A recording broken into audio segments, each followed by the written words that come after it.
பதிமுகம் prime நேயர்களுக்கு வணக்கம். வணக்கம் வணக்கம் வணக்கம். தேர்தல் தேதி சொன்னது இருந்து இன்னும் படு பயங்கரமான வேலையில இருந்து பயங்கரமான பயங்கரமா இருக்காங்க. ஆமா, இன்னும் பயங்கரமா இறங்கிட்டாங்க. இப்ப இதுல வந்து பாத்தீங்கன்னா இப்ப நம்ம ஸ்டாலின் ஐயா இருக்காருல்ல, ஆமா, அவர் வந்து இப்ப மாவட்ட செயலாளர்கள் வந்து கூட்டம் நடத்திருக்காரு. கூட்டம், ஆமா, மாவட்ட செயலாளர்கள் கூட்டம். எல்லாம் வாங்க என்ன பண்றீங்க, தேர்தல் டேட் சொல்லிட்டாங்க, தேர்தல் டேட் சொல்லிட்டாங்க, இந்த மாதிரி டிஸ்கஸ் பண்ணாரு. அதுல இருந்து ஒரு சில பாயிண்ட் வந்து சொல்லிருக்காரு. ஒரு சில பாயிண்ட், ஆமா, முக்கியமான பாயிண்ட். அதெல்லாம் என்னென்ன? இப்போ வந்து இப்ப நம்ம தேர்தல் பிரச்சாரம் பண்றோம்ல, அப்போ வந்து தனி மனிதரை வந்து தாக்கி பேசாதீங்க. தேர்தல் பண்ணும்போது தனி மனிதரை தாக்கி பேசக்கூடாது அப்படின்றத ஸ்டாலின் அவர்கள் உறுதி சொல்லியிருக்காரு. இததான் கட்சியை பத்தி பேசுங்க, கட்சியோட கொள்கை பத்தி பேசுங்க, கட்சியோட செயல்பாட பத்தி பேசுங்க, நீங்க வந்து தனி மனிதரை பத்தி பேசாதீங்க. எனக்கு ஒரு சந்தேகம், அப்ப இவர் போய் இந்த 10 தோல்வி பழனிசாமி அப்படின்னு எங்கேயும் போய் பேச மாட்டாரா? இவரு பேசலாம், இவங்க சார்பா மத்தவங்க பேசி தேவையில்லாம ஒரு இதா மாறிடும்ல, பேட் மார்க் மாறிடல. அது வரைக்கும் நீங்க பேசாம இருந்துக்கோங்க, ஆனா நான் பேசிக்கிறேன், நான் பாத்துக்கிறேன், அது உங்களுக்கு தேவையில்லாது. ஏன்னா இவர் பேசிட்டு போயிடுவாரு, சிவாஜி கிருஷ்ணமூர்த்தி என்ன பண்ணுவாரு, ஊர் ஊரா போய் பேசிடுவாரு. அதுக்குதான் மெயினா சொல்றது, இதான் தலைமை பார்த்துக்கோ, வந்து ரிஸ்க் எடுத்தாதீங்க. போனீங்கன்னா நம்ம இப்ப போற இடத்துல இருந்து என்ன சொல்றீங்கன்னா, இப்ப நம்ம திமுக அரசு சாதனை பண்ணிச்சா அதை பத்தி மக்களோட எடுத்து போய் சேருங்க, அது மாதிரி வந்து சொல்லியிருக்காரு. ரொம்ப தெளிவா சொல்லிக்கிறாரு.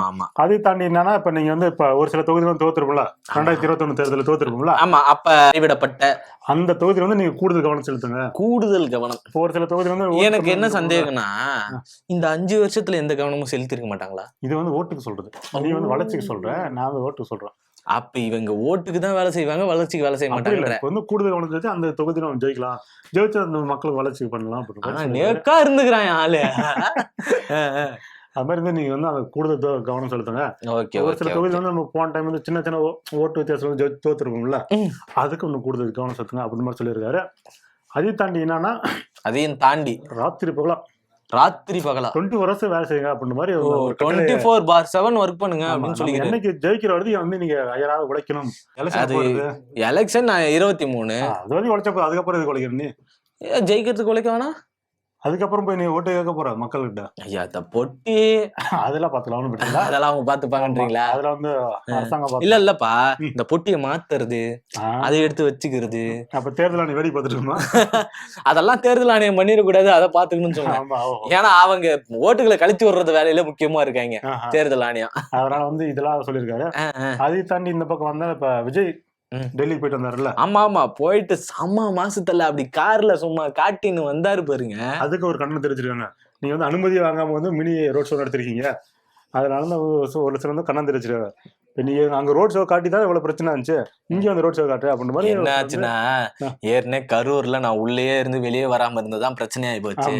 இங்கேயும் உள்ளே இருந்து வெளியே வராம போயிட்டு இவனுங்க ஏமானா ஃபாலோ பண்ணி பின்னாடி வந்துட்டானுங்க. இப்போ உன் மேலதான் காரணம், எங்க நம்ம மேல திரும்பிட போதோ ஏதோ சாதகமா பேசி அமைச்சுக்கிறாங்க, அது எங்க இப்படி திரும்பிட போதோன்ற ஒரு பயத்துல இதெல்லாம் நடந்துகிட்டு இருக்கு. பட் ஆனா அங்கே நல்ல ரெஸ்பான்ஸ், ரசிகர்களும் தொண்டர்களும் வந்து தலைவா நல்லா சும்மா நல்ல ரெஸ்பான்ஸ் எல்லாம் சொல்லாத.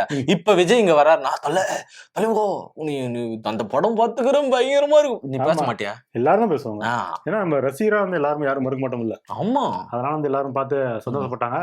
அதை தாண்டி இந்த பக்கம் வரும்போது இப்ப ஆதரஜனா இருக்குல்ல, ஆமா, அவரோட பிரச்சனை வந்து ஓய்ந்து படம் இல்ல.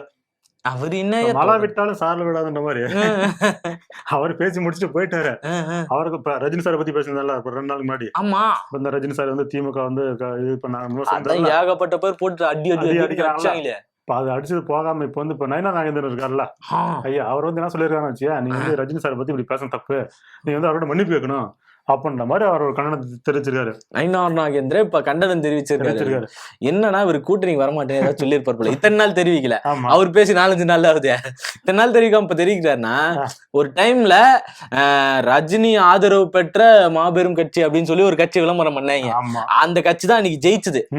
அந்த வேலையை இப்ப நம்ம எடுத்துக்கலாம் அப்படின்னு சொல்லி யாரு 96 மேட்ர 26 போட்டு பாக்கலாம்னு சொல்லி இவர் பாத்து நிக்கிறாரு. வாய்ப்பு இல்ல கண்ணன் தெரிச்சாரு. இதோட வந்து இப்ப ரஜினி சாரோட தொண்டர் ரசிகர் இருப்பாங்கல்ல, அவங்க இன்னும் அவர் ஹைலைட்டா போயிட்டாங்க, ஒரு படி மேல போயிட்டாங்க. நீங்க வந்து இப்ப ரஜினி சார்கிட்ட மன்னிப்பு கேட்கலன்னா 434 தொகுதியிலும் இறங்கி வேலை செய்வோம். எதுக்கு? எதுக்கு? உங்களை தோக்கடிக்கிறதுதான். நான் கூட புதுசா கட்சி ஆரம்பிக்க போறேன். தாவேக்கு வந்து தோற்கடிக்கிறதுக்கு நாங்க வந்து எல்லா தொகுதியிலும் வந்து இறங்கி வேலை செய்வோம். ஓ எல்லாம் ஜெயிக்கிறதுக்கு வேலை செய்வாங்க, தோற்கடிக்கிறதுக்கு அவ்வளவு வேலை செய்வாங்க. சாருக்கு வந்து கலங்கத்தை ஏற்படுத்திட்டுல மன்னிப்பு கேட்டு ஆகணும். அந்த மனுஷன் சரி நம்ம வந்தோம் கட்சியில இருந்து விலகி வந்துட்டோம், அந்த கொரோனா பீரியட் வந்து நம்மளுக்கு கெடுத்து விட்டுச்சு அப்படின்னு சொல்லி அவர் மனசுல நினைச்சிருந்து சரி நமக்கு அப்புறம் வர தம்பி வரான் நல்லா ஆரோக்கியமா வளர்ந்துட்டு போட்டோம் அப்படின்னு நினைச்சிருந்திருப்பாரு. அவரு அப்படி நினைச்சிருந்திருப்பாரு. அந்த சமயத்துல இவர் வந்து இப்படி போட்டு எல்லா வெறுப்புகளையும் வாங்கி சம்பாரிச்சுக்கிறாங்களே. எனக்கு தெரிஞ்சு மிகப்பெரிய கருப்பாடு அப்படின்னா அது நம்ம ஆதவ அர்ஜுனா தான். ஏன்னா என்னெல்லாம் நடந்து டிவிக்கு வந்து கேவலமான ஒரு தலைக்கு தள்ள முடியுமோ அந்த வேலையை எல்லாத்தையும் பாக்குறது யாரு? நம்ம ஆதவ அர்ஜுனா பாத்துக்கிட்டு இருக்காரு. இன்னொருத்தர் இருக்காரு, யாரு? லலிதாமணி. அந்த அவருக்கு வந்து இப்ப அமீர் சார் இருக்குல்ல, ஆமா அமீர், அவர் வந்து ஒரு கண்ணன் தெரிவிச்சிருக்காரு. கண்டனம் சொல்ல எச்சரிக்கை சொல்லலாம், சொல்ல போனா. ஆமா, கண்டனம் தெரிவிக்கிற அளவுக்கு எல்லாம் லலிதாமணி ஆள் கிடையாது.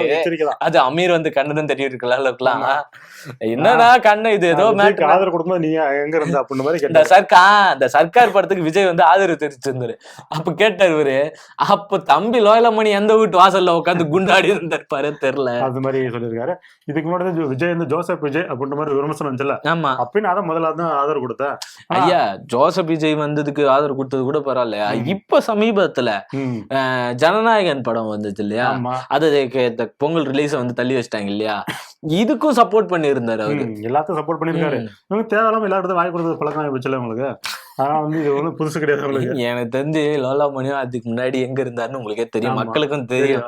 ஆனா இவங்களுக்கு லோலாமணி ஆதவர்ஜுனா 2 பேரும் சேர்ந்துக்கின்னு இவங்க கட்சி எப்படிலாம் கெடுக்கலாம் அப்படின்றத முக்கியமா பாத்துனுக்குறாங்க. அவங்க காலி பண்றதுக்கு அனுப்பப்பட்ட கருப்பாடுகள் தான் இவங்க. இல்லன்னா விஜய் பயங்கர அறிவான ஆளு. சொல்ற யாருக்கு தெரியும்? அது அவருக்கே தெரியாது. அந்த அளவுக்கு அறிவுல உள்ள புதைச்சு வச்சிருக்கிற ஆளு அப்படி அவரு. அதனால வந்து அவரை கொஞ்சம் கேர்ஃபுல்லா இருக்கணும். அவர் கேர்ஃபுல்லா இருக்க சொல்ல 3 ஃபுல்லா இருக்காரு. நீ எங்க சொல்றேன் தெரியுது. அதுதான் சொன்ன ஞாபகம் இருந்துச்சு. 3 ஃபுல்லுன்னு சொன்னல. ஒரு ஜான் விஜய் இருக்கால, ஆக்டர் ஜான் விஜய், அவர்கிட்ட வந்து எல்லாம் கொஸ்டின் கட்டுறாங்க. மாதிரி விஜயோட அரசியல் வருகை பத்தி என்னன்னு. அப்போ ஓகே அவரோட செயல்பாடை பத்தி நம்ம வந்து நம்மளுக்கு கருத்து சொல்லுவோம் அப்படின்ற மாதிரி கேட்டா அடுத்து இந்த பாயிண்ட் போயிருக்காங்க. திரிஷா விஜய் பிரச்சனை போயிட்டு அதை பத்தி கேட்டோம். அப்போ அவர் சொல்லிடுறாரு, அடுத்தவங்கிட்ட பிரச்சனை அதை பத்தி நம்ம வந்து எது கருத்து சொல்லக்கூடாது. அவரோட அரசியலை பத்தி கேக்குறீங்க, ஓகே அவரோட செயல்பாடை பத்தி நம்ம சொல்லலாம். பட் ஆனா அது வந்து அவர் தனிப்பட்ட வாழ்க்கை, அதுக்கு நம்ம வந்து கருத்து சொல்ல முடியாது அப்படின்ற மாதிரி டீசெண்டா ஒரு பதிலடி கொடுத்துருக்கேன். இது நல்ல இது. அடுத்தவங்க வீட்டு பாத்ரூம் எட்டி பார்க்க கூடாது இதெல்லாம் சொல்லியிருந்தாரு. நான் பார்த்தேன். என்ன கதைனா அவங்க வீட்டு பாத்ரூம் யாரும் எட்டி பார்க்கல, பாத்ரூம் எத்தனை வந்து திறந்து போட்டு காட்டிக்கிறாங்க. இந்த இடம் அதான் பிரச்சனை. அதுதான் இங்க பிரச்சனை. என்ன திறந்து போடுறது அவனை பார்க்காமலையா போறான், என்னடா அதே அப்படின்னு பார்க்கதான் செய்வானுங்க. ஆன்னு பாக்குறவனும் இருப்பான், அப்படின்னு பாக்குறவனும் இருப்பான், என்னடா அது அப்படின்னு பாக்குறவனும் இருக்கதான் செய்வான். அப்ப பார்வை அந்த பக்கம் திரும்பும். அந்த பார்வை எப்படிப்பட்ட பார்வை அப்படின்றதெல்லாம் இருக்கு. அவருடைய பார்வை என்ன அப்படின்னா, இது அவங்க பர்சனலு, கட்சி ரீதியா பேசுறீங்களா பேசலாம், அதுக்கு அவனுக்கு பதில் சொல்ல மாட்டாங்க, சரி விட்டுறலாம். சரி அவருக்கு பெண்களுக்கு பாதுகாப்பு தரேன்னு சொல்றாரு, ஆனா அவங்க குடும்பத்துல ஒரு பெண் வந்து கதறிட்டு இருக்கு. அப்ப இந்த பார்வையில எல்லாம் அதை பார்க்கணும். நீ பொது வாழ்க்கைன்னு வந்துட்ட, அப்ப உன்னுடைய தனிப்பட்ட விவரங்கள் யார் பேச மாட்டேன். கலைஞர் ஐயாவை பேசாத பேச்சா அது இருக்கட்டும். இப்ப இந்த பக்கம் அப்படியே வந்து இப்ப இவங்களாவது இப்ப கெட்ட பேர் வாங்கி தந்துருக்காங்க. நிர்மல்குமார் இருக்குல்ல, அவர் மட்டும் கரெக்டா செயல்படுறாரு, பக்காவா செயல்பட முடியாது. அவரு ட்ரெயின் ஆன இடம் அப்படி. அது மாதிரியா அவர் வந்து ஒரு அறிக்கை விட்டுருக்காரு. என்னன்னு நான் வந்து பிஜேபி கூட கூட்டணி பேசுறோம், தாவேக்கா வந்து இந்த பாமக கூட கூட்டணி பேசுறது அப்படின்னு சொல்றாங்களா, அதை வந்து முற்றிலும் போய் உண்மைக்கு புறம்பானது வதந்திகளுக்கு பரப்புற வேலையை வந்து இவங்க கட்சி சார்பா இருக்கக்கூடிய மத்த சேனல்கள் நடத்துது அப்படின்னு சொல்லி வச்சிருக்காரு. இவரு என்ன பண்ணாலும் தல இந்த நிர்மல்குமார் மட்டும் அதுல குறிப்பா இருக்காரு. ஏன்னா அவர் வளர்ந்த இடம் அப்படி சைட்ல போட்டு காட்டுறான் அவர் எங்க வளர்ந்தாருன்றதெல்லாம். என்ன அவர் வளர்ந்த இடம் எப்படின்னா சொல்ற கருத்துக்கள் எல்லாம் பாருங்க, மீடியாக்கள் இப்படி பரப்புறாங்க, அதுவும் ஆளுங்கட்சிக்கு ஆதரவா இருக்கக்கூடிய மீடியாக்கள் இப்படி பரப்புறாங்க, அவங்களுக்கு திமுகவுக்கு சப்போர்ட்டா இருக்கக்கூடிய மீடியாக்கள் இப்படி பரப்புறாங்க. எங்க வேணாலும் எடுத்துக்க, நான் ஒரு 4-5 கிளிப் நான் எடுத்து போட சொல்றேன். திமுக மீடியா, இவங்க மீடியா, அவங்க மீடியா, இவங்க எல்லாம் பண்ணிட்டு இருக்காங்க. முழுக்க அந்த எதிர்ப்பை மட்டுமே குறியா வச்சு செயல்படக்கூடிய ஒரு ஆள். அவரு சொல்லும் போது இன்னொன்னு கூட சேர்த்துக்கினாரு, என்னன்னா விஜயும் பேசவில்லை, நாங்களும் யாரிடமும் பேசவில்லை அப்படின்ட்டு. 2வது கட்ட தலைவர்கள்லாம் எனக்கு என்ன சந்தேகம்னா, விஜய் போய் பேசுறாரா இல்லையா, அதுதான் மக்களுக்கு தேவை. அதனாலதான் 234 தொகுதியிலும் விஜய் நிக்கிறாரு சொல்லுங்க. ஒவ்வொரு வீட்லயும் விஜயம் இருக்காரு சொல்லுங்க. இதெல்லாம் சொல்லிக்கிறாங்க. இவர் பேசினா என்ன பேசல எங்களுக்கு என்ன அது வேணா கரெக்ட் தான். ஆனா அவர் ரிஜிஸ்டர் பண்ணிக்கிறாரு. குறிப்பிட்ட சொல்ல சசிகளோட அவங்க பேச்சு நடத்தல அப்பெல்லாம் நேற்று தான் கட்சி ஆரம்பிச்சா அவங்க போய் கூட்டணி பேச்சு நடத்துமா? யார் உங்களுக்கு இப்ப சொன்னது? சசிகலாவுடைய வரலாறு தெரியுமா? பவிலா நீ எல்லாம் கரூர்ல வந்து 4 பேர் கொண்டு போன அவ்வளவு கூட்டம் டி நகர்ல அந்த அம்மாக்கு அப்படி வரும்போது அது மாதிரி வந்து அவ்வளவு கூட்டத்திலயும் யாருக்கும் ஒரு பெரிய சேதங்கள்ல சின்ன சின்ன சேதங்கள் இருந்ததுதான். அப்பயும் அந்த கூட்ட நெரிசல்ல எல்லாம் இருந்தது. ஆமா அது மாதிரி வந்து சொல்லிட்டாரு, யாரோட கூட்டணி பேச்சுவார்த்தை நடத்தல, சும்மா வதந்தி பரப்பாதீர்கள். இன்னொரு ஹைலைட் என்ன தெரியுமா? இப்ப வந்து பிஜேபி கூட விஜய் வந்து பேச்சுவார்த்தை கூட்டணி பேச்சுவார்த்தைய வந்து ஒருத்தர் ஆந்திரால வந்தார்ல பவன் கல்யாண், அவர்கிட்ட வந்து சில வந்து கேட்டிருக்காங்க தமிழ்நாட்டுல போய் விஜய் சார் மீட் பண்ணி கூட்டணி பேச்சுவார்த்தை நடத்தினேன். அவர் வாட்ஸ்அப்ல சாட் பண்ணாருமே. அப்பெல்லாம் ஒண்ணுமே இல்லையா? நான் அவரை பார்த்து 20 வருஷம் மேல ஆயிடுச்சு. 20 வருஷம் ஆயிடுச்சா? பார்த்ததே இல்ல. யாரு இப்பெல்லாம் சொல்லிட்டு போட்டாலும் போட்டாரு, இப்படி ஒரு குண்டா போடுகிறாரு. விஜய் சார் மீட் பண்ணவே கிடையாது, கூட்டணி பேச்சுவார்த்தை நான் இதை நடத்தல, பொய் அப்படின்ற மாதிரி அவர் வந்து ஒரு சேனல் சொல்லியிருக்காரு. எனக்கு தெரிஞ்சு இந்த லவ் டுடே அந்த படத்துக்கு அப்ப பாத்துருப்பாரு போல, அதுக்கப்புறம் பாத்துருப்பாரு. பெரியமான தோழி அந்த டைம் பீரியட்ல பாத்துருப்பாரு. அவர் தான் அப்படி சொல்லிட்டாரு. இதனால வந்து இப்ப இந்த வதந்திக்கெல்லாம் வந்து முற்றுப்புள்ளி வைக்கணும், முற்றுப்புள்ளி வச்சிருந்தா அவரே வந்து ஓப்பனா சொல்லிட்டாரு. இப்ப உன் மேல ஒரு பொய்யான ஒரு இது பண்றாங்க. இப்ப நீ வந்து கோயில்ல போய் திருட்ட அப்படின்னு, உனக்கு கோயில் போற பழக்கமே கிடையாது அப்படின்னு நீ வந்து வெளியே சொன்னா நம்புவாங்களா? யாருன்னா நம்ப மாட்டாங்க. இப்படித்தானே இருக்குது. இது பக்தன் கோயிலுக்கு போறது வேற, திருடன் கோயிலுக்கு போறது வேற, ரெண்டு வித்தியாசம் இருக்குல்ல. அது மாதிரிதான். ஐயா நீ பக்தியில தான் ஏன் போற? இப்ப போய் வர்றதுல இப்ப நாலு பின்ன ஆமா நம்மள வந்து கோடி பேர் பாக்குறாங்க, நீ கோயிலுக்கு போனா நீ சந்தேகமா பாக்க போற கம்முன்னு ஏரியா. ஆனா அவர் வந்து வரலன்னு சொல்றாரு. ஆனா அவர் வந்து போன்ல பேசுனதாக ஒரு தகவல் வந்திருக்கு. போன்ல பேசுனதாக ஒரு தகவல் பேசிருக்காரு. போன்ல பேசல தல, கால் ட்ராக் பண்ணிடுவாங்கல்ல, அதனால என்ன பண்ணிக்கிறாங்க, வாட்ஸ்அப்ல சாட் பண்ணிக்கிறாங்க. நான் லெட்டர் அனுப்பிச்சு நினைச்சேன். லெட்டர் கூட கிடையாது, லெட்டர் கூட எத்தனை போய் கொடுக்குறோம் சொல்றோம்னு சொல்லிட்டு வாட்ஸ்அப் கூட கிடையாதான். இப்ப வாட்ஸ்அப் கூட அந்த எண்ட் டு எண்ட் என்கிரிப்ஷன் இல்ல அப்படின்னு சொல்லிட்டாங்கல்ல, ஸ்னாப் சாட்ல பேசிக்கிறாங்க. நம்ம எல்லாம் ஸ்னாப் சாட் எடுத்து இப்படி போட்டோ புடிச்சு அதுல 4 ஃபில்டர் தேடி போடுவோம். அவர் ஸ்னாப் சாட்ல சாட் பண்ணிக்கிறாரு. அவங்க இவங்க வந்து இப்போ வதந்தி அப்படி சொன்னாலியா, ஒரு பக்கம் நான் சொல்றேன் அது வந்து கன்ஃபார்ம் கூட்டணி வந்து அது 51 சீட்டாமே. ஆமா 51 சீட், 51 to 60 அந்த ரேஞ்ச் அதிகம் போயிருக்கு. இதுல இந்த 100ல 60ன்னு சொல்லி என்ன ரீசன் அப்படின்னா, விஜய் சார் போகும்போது பாத்தல சிபிஐ போகும்போது எப்படி இருந்தாரு, போகும்போது அப்படியே கொஞ்சம் வரமா எப்படி இருந்தாரு. இப்ப இதுக்கு மட்டும் மீட்டிங் போயிருக்கல, விசாரணைக்கு போயிருக்கல, அப்ப இது மாதிரி பண்ணாரா? அப்போ அந்த 2வது கட்ட விசாரணை போனப்ப திரும்பி வந்து சக்சஸ் கை காட்டினாரு. இந்த மாதிரி வாழ்க்கையே சக்சஸ் வென்றிடும் சக்சஸ் கேட்டுக்கிறியா இல்லையா? அந்த பாட்டு சரியான மோட்டிவேஷன், அந்த சக்சஸ் ஆகுது பேசியிருக்காரு. சோ இதை வச்சு வந்து ஒரு சில அறிகுறிகளை வச்சு வந்து நம்ம முடிவு பண்ணிடலாம் அப்படின்ற மாதிரி சொல்றாங்க. இன்னொரு பக்கம் என்னன்னா, இப்ப திரிஷாவோட உறவினர் இருக்காங்களா, அவங்க வந்து பிஜேபியோட வந்து முக்கிய புள்ளியா இருக்காங்களாம். அவங்க வந்து அழுத்தம் கொடுக்குறாங்களாம் திரிஷா மூலமா. புரியுதா? திரிஷா மூலமா வந்து நீங்க எப்படியாவது விஜய் வந்து நீங்க வந்து பிஜேபியோட கூட்டு வந்தாருன்னா அப்படின்ற மாதிரி ஒரு அழுத்தம் கொடுத்துட்டு இருக்காங்க.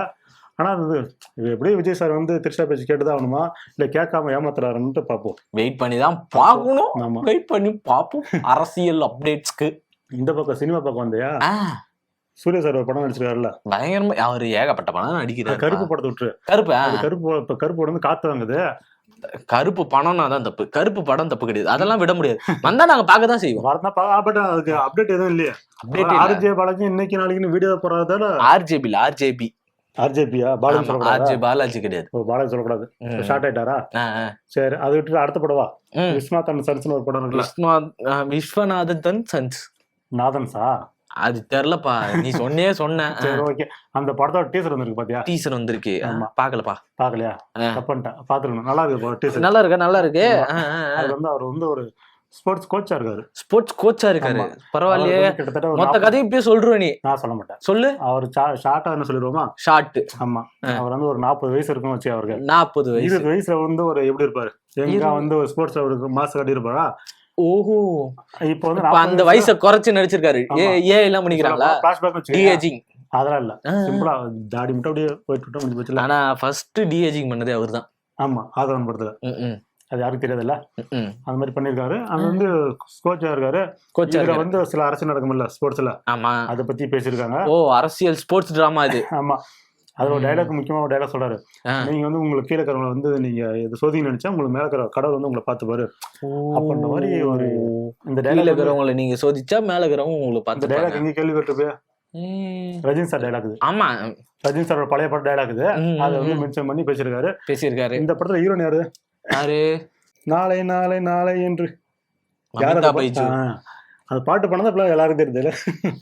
அந்த பாட்டை பாடினவங்க, அந்த பாட்டை மைதா பைஜு. இந்த படத்துல வந்து ஒரு குட்டி, அதான் அந்த கியூட்னஸ் பண்ணுவாங்கல்ல, அந்த மாதிரி ஒரு ஹீரோயினா, அந்த மாதிரி ஒரு ஹீரோயினா இருந்திருக்காங்க. வந்து அவங்க ஒரு 20 வயசு வச்சுக்கியா, இவங்க வந்து சூர்யா மேல வந்து லவ் பண்றாங்க. சூர்யா வந்து ஓப்பனா சொல்லிட்டு, சூர்யாவுக்கு 40 வயசு, இவங்களுக்கு 20 வயசு, 20 year difference. அப்ப அதுல டைலாக் வச்சாங்க. நம்ம ஞானி சூர்யா வந்து ஓப்பனா கேட்டுவாரு, உங்க வயசுக்கு வந்து நீங்க வேற ஏதாவது பசங்களா பாக்கலாம்ல, எதுக்கு நான் பாக்குறேன். அதுக்கு அவங்க ஒரு டைலாக் சொல்லுவாங்க. அது மாதிரி நல்லா போயிட்டு ரொம்ப நல்லா. ஐயா நீதான் சூப்பர், டச் பண்ணாம இதுதான் கதைன்னு சொன்ன பத்தியா, சூப்பர்யா, வேற லெவல். இதே மாதிரி எல்லாரும் படத்தை ரிவ்யூ பண்ணாலும் நல்லா இருக்கும், கதை சொல்லாம. அவசரப்படணுமே.